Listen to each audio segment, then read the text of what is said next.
नमस्कार, जय जिनेंद्र।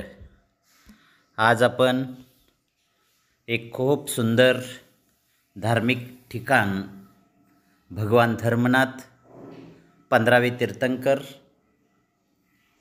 यांची जन्मभूमी उत्तर प्रदेशातील अयोध्या जिल्ह्यातील रत्नपुरी, ज्याला आपण फैजाबाद म्हणतो, त्याची थोडक्यात माहिती आपण आज घेत आहोत। या नगरीमध्ये राजा भानू आणि सुव्रता राणी यांच्या घरी माघ शुक्ल त्रयोदशीच्या दिवशी भगवान धर्मनाथांचा जन्म झाला। त्यांचे जन्म, तप आणि केवल ज्ञान ही तिन्ही कल्याणक या पवित्र भूमीवरती घडलेले आहेत। रत्नपुरीतील श्री धर्मनाथ दिगंबर जैन तीर्थक्षेत्र हे त्यांच्या जन्मभूमीवर वसलेलं आहे।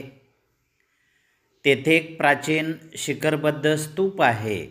भगवान धर्मनाथ यांचे चरण विराजमान आहेत।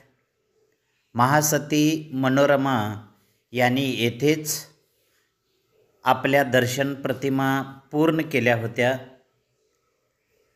भगवान रामचंद्रांच्या वनगमनाच्या वेळी ग्रामवासियांच्या करुण रुदनामुळे या गावाचे नाव रोणाई पडले होते।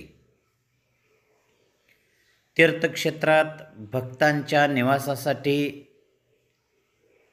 खोल्या आणि हॉलची उपलब्धता या ठिकाणी आपल्याला पाहायला मिळते। दरवर्षी भगवान धर्मनाथ यांचा जन्म आणि तप कल्याणकाच्या निमित्ताने विशेष कार्यक्रम आयोजित केले जातात, ज्यामध्ये भक्त मोठ्या संख्येने सहभागी होऊन पुण्य लाभ करून घेत असतात। अशा प्रकारची थोडक्यात माहिती आपण तुमच्यापर्यंत पोहोचवलेली आहे। राजकुमार चौगुले, चिंचवड।